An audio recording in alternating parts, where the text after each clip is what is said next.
Hey, this is Nat, and we're off our couch in Winter Haven, Florida, about 45 minutes from Orlando at Legoland Florida Resort for Brick or Treat, their Halloween event. And it's already evident this is going to be a different experience than our last visit in August, because we had a 15-minute wait just to get into the parking lot, and there's a line to get into the park too.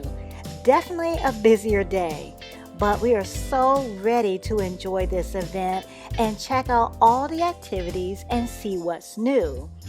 What has remained the same since our last visit, masks are required on rides and indoor places for ages 8 and up. And the first change I'm noticing is that there is a photographer at the front of the park to capture smiles upon entering. And photographers are available at certain times to capture pictures with the characters too. Another change is the opportunity to join a virtual queue for some of the rides using the Legoland Florida app. And based on the number of guests I'm seeing, I'm sure lines will be longer and we'll probably need to use that virtual queue. So it's likely we'll be checking that out later today. But first, to the Halloween events. Trick-or-treating, also known in Legoland as brick-or-treating, does not start till 1. The entire brick-or-treat Halloween event runs from 10 to 5, and that's every weekend in October. So that's October 3rd and 4th, 10th and 11th, 17th and 18th, 24th and 25th, and the 31st, Halloween Day. We are here on opening day, and the park stays open an hour after Brick or Treat ends, so we have until 6 to enjoy the day. But it is before 1, so we're going to check out the other events being offered at Brick or Treat this year. And there are a lot. There are 2 Halloween-themed shows, 3 event activities, 6 spooky photo opportunities, 7 iconic Lego characters available to pose with and interact with during the day, and 3 specialty treats. Yes, it's a full day or weekend of Brick or Treat fun. And you can download the event guide on the website legoland.com/Florida or right on the Legoland mobile app. So it's time to start our day with the Lego Vampire Hearse. Constructed out of more than 280,000 Lego bricks. Really cool, and I love all the details, graphics, and the lights on this model. This is just one of the 6 photo spots to capture a picture or selfie with Lego builds and models. And here's Frankenstein rocking the morning away with a fellow band member, I should add. Rocking Frankenstein is one of 7 characters on hand at Legoland's Brick or Treat event. Rockin' Frankenstein appears at various times throughout the day, and all the character experiences last about 20 minutes. Right across the way are the Jammin' Jacks. Awesome photo opportunity by day, cool party scene by evening. And right in front of the character experiences and photo spots are these squares to make sure you don't miss any cool photo opportunities. So as we're heading to more photo opportunities, we keep seeing these fun tombstones. I love all the different names and puns, so creative. And I love how the buildings that have yet to reopen are draped in decoration now. They look abandoned, maybe even haunted. Makes you wonder why they actually are closed for today. So now it's time to visit with Lego Mummy at the Funtown 4D Theater. And to keep up with all the different character appearances and their times, you can check out the screens within the park, the signage at the meeting area, as well as signage within the park, the Legoland app, and the event guide on the Legoland website. Nearby is another Lego model build, Lego Super Brick Ghost. And this is super. It's over 50,000 bricks. And we're walking into Lego Kingdom to meet another character, Lego Lord Vampire. And I'm sure you've noticed that the characters are socially distanced. And this is also where you can meet Lego Spider Lady. And nearby there's a comedy skit happening that is highly entertaining. This is entertainment that is not even on the event guide. There's just so much energy and it's so lively here in Legoland today. And LEGO Kingdoms is also the location of the Mosaic build. It just started at noon, so the Mosaic is just underway. While we're here, we're going to ride Merlin's Challenge, and due to more people being here and social distancing and spacing on the rides, we waited about 15 minutes to ride. On our last visit in September, we walked right on. Okay, so we're moving into Duplo Valley, where there is another event activity, the Candy Corn Scavenger Hunt. And we are ready for the challenge to attempt to locate all of the candy corns scattered around Duplo Valley for the chance to win a LEGO prize pack. And I don't know if we did locate them all and if we will have a chance to win a LEGO prize pack, but for our efforts, we did receive this Brick or Treat Legoland brick, and I collect these, so I feel like a winner regardless. The LEGO Candy Corn Scavenger Hunt starts at 1 and runs to 5, the same hours as Brick or Treating. Now, LEGO Scarecrow is also in Duplo Valley, another character experience, one of 7.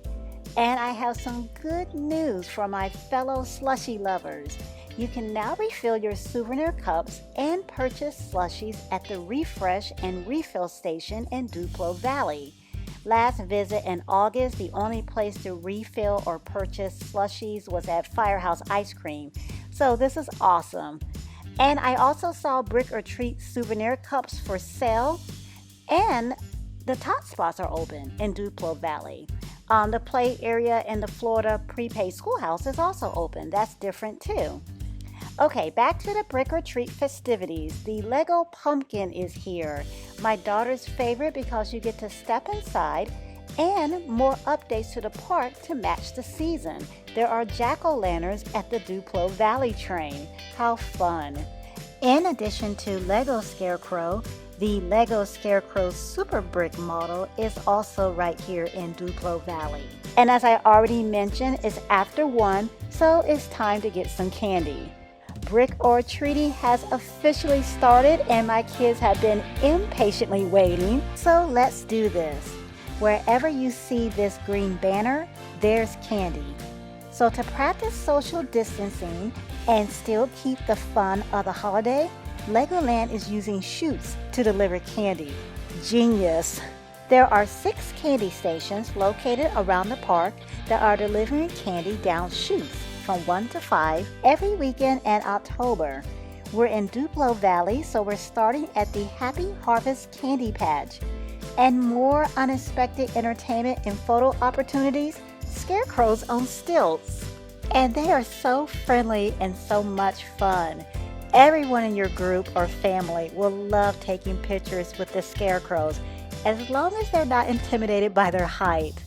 And there is more candy up ahead at Ghoulish Graveyard Sweets in Funtown. And after that candy stop, we're going to walk to Pirates Cove for the next candy stop, Shipwreck Treats. And if you didn't bring a bag for Brick or Treating, not a problem. Legoland has complimentary bags available at each candy station. In Pirates Cove, there's also the Captain Brickbeard's competition build, another opportunity to win a LEGO prize pack. And of course, you can meet the captain right here in Pirates Cove. Captain Brickbeard, I want to say Blackbeard so bad, but it's Captain Brickbeard is right here.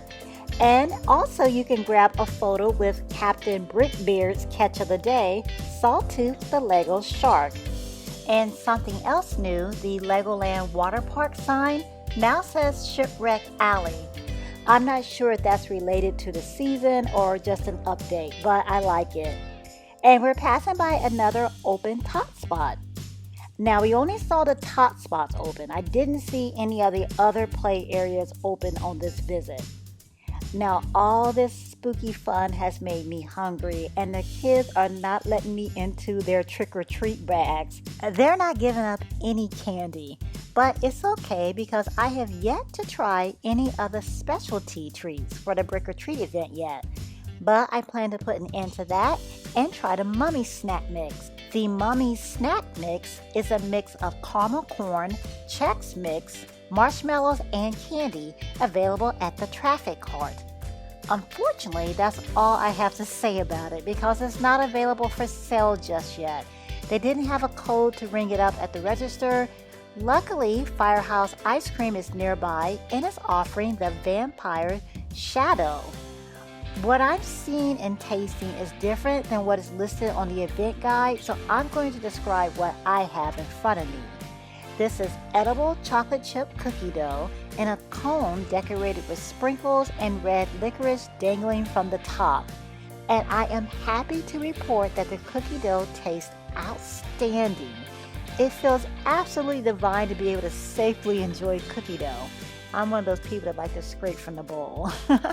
And this is a great snack to share because the cone is filled with chocolate chip cookie dough all the way to the bottom. It's an awesome treat. We have more candy to collect and more characters to see as we make our way to the Lego City Stage area to visit the Lego Witch. Now, she is my personal favorite. I love the stirring the pot move. And across the way, beside Lego City Burger Kitchen, is the Cauldron of Candy. The lines look long at some candy stations, but they move fast. Due to social distancing and groups in the line, the wait is actually minimal.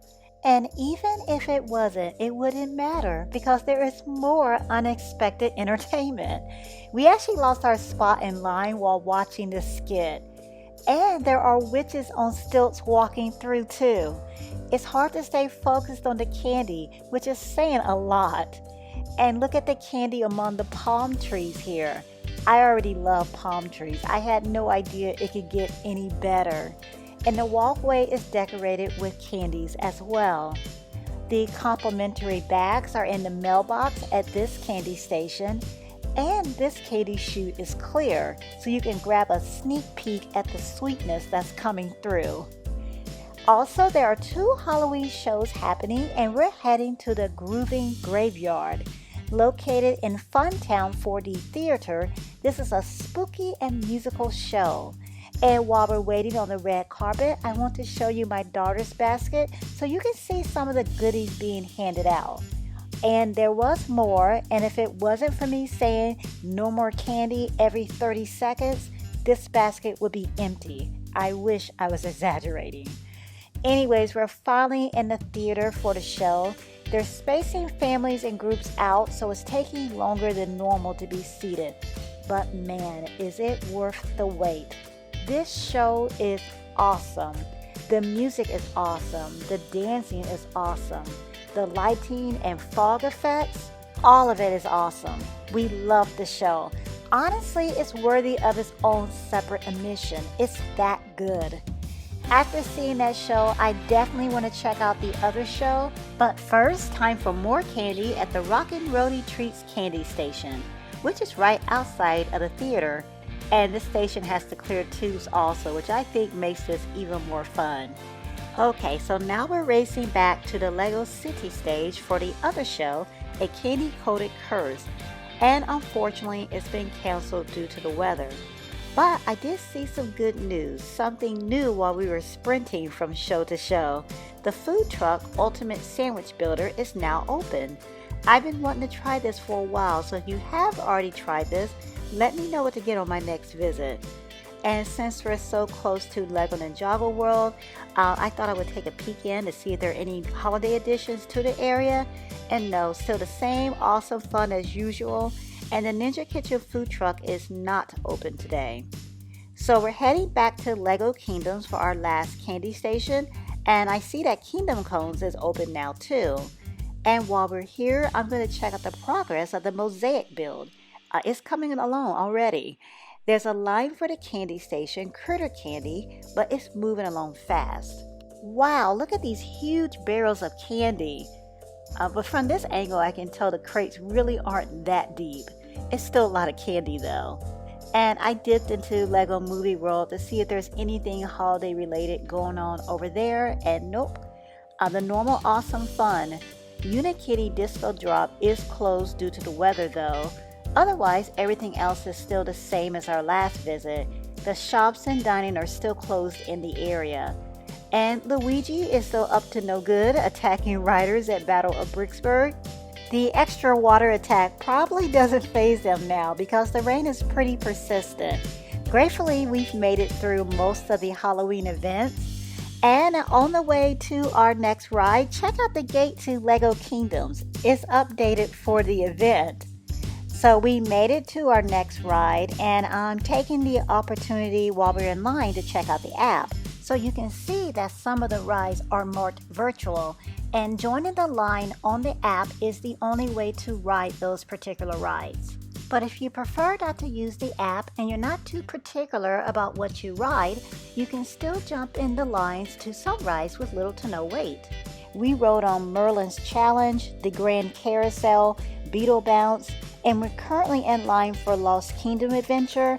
All of our wait times have been 15 minutes or less. Another update on the app is that you can place a mobile order now at Kickin' Chicken Company. I'll have to try both the virtual queue and mobile order next time because it's time for us to ride Lost Kingdom Adventures now. And before we get drenched, we're going to make one last stop at Granny's Apple Fries to try the seasonal treat, Granny's Harvest Apple Fries with pumpkin ice cream.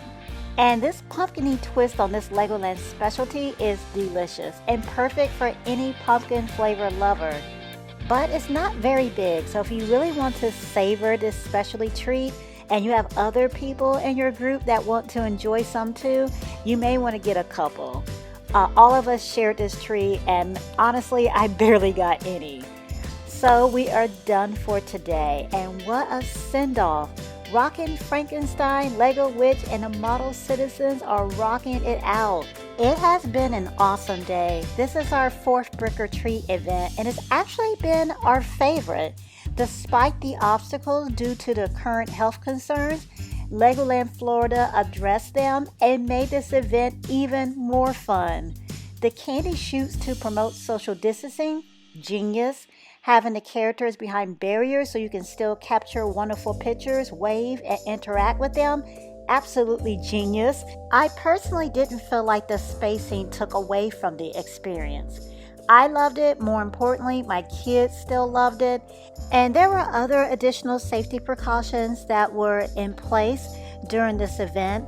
I didn't get into those. I already covered that pretty thoroughly in a previous video when we visited in August after reopening, except I did fail to say in that video that the mask policy is only for ages 8 and up.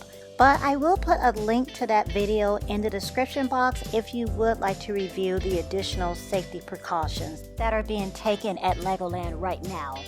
Back to Brick or Treat, the scheduled activities were great, so were the unscheduled activities. The decorations were wonderful, and there is so much to do. Brick or Treat is a full weekend of spooky fun. Honestly, we're already thinking of coming back to catch what we missed today. If you did already visit this past weekend, let me know what you thought about Brick or Treat. What did you think about the changes? If you're coming another weekend in October, what are you looking forward to? If you liked this video or found it helpful, please hit the thumbs up, subscribe, and hit the notification bell so you don't miss any new content. Click on the video too so you can see another one of our experiences. Thanks for watching.